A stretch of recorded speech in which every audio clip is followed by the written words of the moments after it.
Assalamualaikum warahmatullahi wabarakatuh. Di sini kelompok kami yang terdiri dari Tiara, Medita, dan Joni akan membahas mengenai komunikasi pembangunan dan kedekatannya dengan politik. Yang pertama akan saya jelaskan yaitu pengertian komunikasi politik.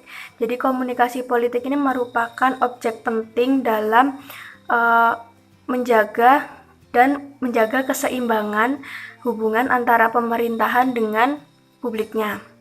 Terus melalui sebuah media yang beredar di masyarakat dan opini-opini yang dibentuk, maka terlihatlah bahwa komunikasi politik dapat membina ataupun menunjang proses politik. Proses politik ini diharapkan dapat menuju ke hal yang baik gitu. Terus yang selanjutnya ada komponen komunikasi politik. Komponen komunikasi politik ini sebenarnya hampir sama, bahkan sama dengan komponen komunikasi pada umumnya. Yang pertama yaitu ada komunikator politik. Komunikator politik merupakan seseorang yang memiliki kemampuan dalam komunikasi politik. Terus yang selanjutnya ada pesan politik. Pesan politik ini merupakan suatu informasi yang disampaikan kepada masyarakat luas oleh sang komunikator politik tadi.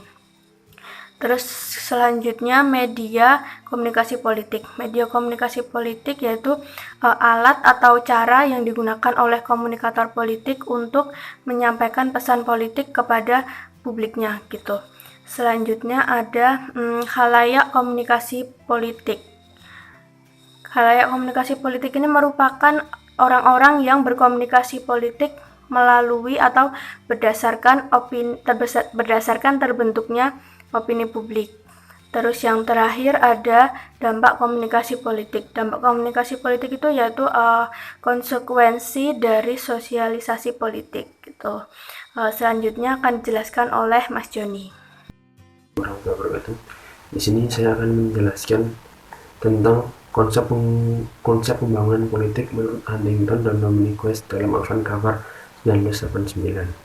Yang pertama ada pembangunan politik dalam konotasi geografis, yang berarti terjadi proses perubahan politik pada negara-negara yang sedang berkembang dengan menggunakan konsep dan metode yang pernah digunakan oleh negara-negara maju, seperti mengenai sosialisasi politik dan komunikasi politik.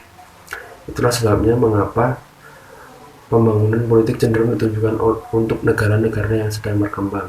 Pada dasarnya, hal ini dikarenakan bahwa negara berkembang dipandang bahwa mereka belum terjadi rasionalisasi, integrasi, dan demokratisasi. Fenomena ini mengakibatkan timbulnya instabilitas politik yang mempengaruhi kapasitas sistem politik. Karena itu dilaksanakan pembangunan politik untuk mengatasi permasalahan. Yang kedua ada pembangunan politik dalam arti derivatif. Dimaksudkan bahwa pembangunan politik merupakan aspek dan konsekuensi politik dari proses perubahan yang menyeluruh, yakni modernisasi yang membawa konsekuensi dan pertumbuhan ekonomi, urbanisasi, peningkatan pendidikan, media massa, perubahan sosial, dan aspek-aspek lainnya. Karena itu pembangunan politik berkaitan erat dengan bidang pembangunan lainnya seperti ekonomi dan sosial budaya dan juga pun keamanan. Yang ketiga ada pembangunan politik dalam arti teologis, dimaksudkan sebagai proses perubahan menuju pada suatu atau beberapa tujuan dari sistem politik. Tujuan itu misalnya mengenai stabilitas politik, integrasi politik, demokrasi, partisipasi, mobilisasi, dan lain sebagainya. Yang terakhir ada pembangunan politik dalam makna fungsional, yaitu diartikan sebagai suatu gerakan perubahan menuju kepada suatu sistem politik ideal yang ingin dikembangkan oleh suatu negara. Sekian, terima kasih. Selanjutnya akan direfleksikan oleh Mbak Tiara. Assalamualaikum warahmatullahi wabarakatuh. Di sini saya akan melanjutkan presentasi yang tadinya sudah dipresentasikan oleh Medita dan juga Joni. Di sini saya akan mempresentasikan mengenai ciri dari pembangunan politik. Menurut Lucia WP ada 10 konsep yang telah dirumuskan dan menjadi 3 ciri pokok, yaitu equality atau persamaan, capacity atau kapasitas, diferensiasi, dan spesialisasi. Oke, yang pertama adalah equality atau persamaan. Dalam hal ini, pembangunan politik berhubungan dengan penyelesaian masalah, partisipasi masyarakat dalam kegiatan politik, menunjukkan bahwa hal ini berkaitan tentang partisipasi massa dan keterlibatan masyarakat dalam kegiatan politik. Partisipasi politik merupakan kegiatan warga negara untuk mempengaruhi pengambilan keputusan pemerintah. Nah, equality juga berarti bahwa hukum harus bersifat universal. Universal di sini yaitu untuk semua warga negara. Nah, yang kedua ada kapasitas. Yang dimaksud di sini adalah kemampuan sistem politik mengenai output atau hasil dari sistem politik yang mampu mempengaruhi kehidupan sosial ekonomi masyarakat. Selain itu juga kapasitas berkaitan mengenai kondisi dan prestasi pemerintah yang menyebabkan proses pelaksanaan kebijakan umum menjadi efektif dan efisien. Yang ketiga yaitu diferensiasi dan spesialisasi. Ciri yang berkaitan dengan analisis tentang struktur dan fungsi.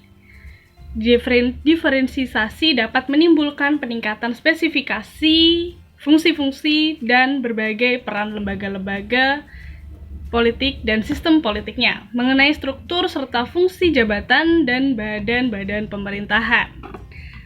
Kesimpulannya adalah komunikasi pembangunan merupakan segala upaya dan cara serta teknik penyampaian gagasan dan keterampilan pembangunan yang ditujukan kepada masyarakat luas. Nah, komunikasi ini diperuntukkan untuk keperluan pembangunan.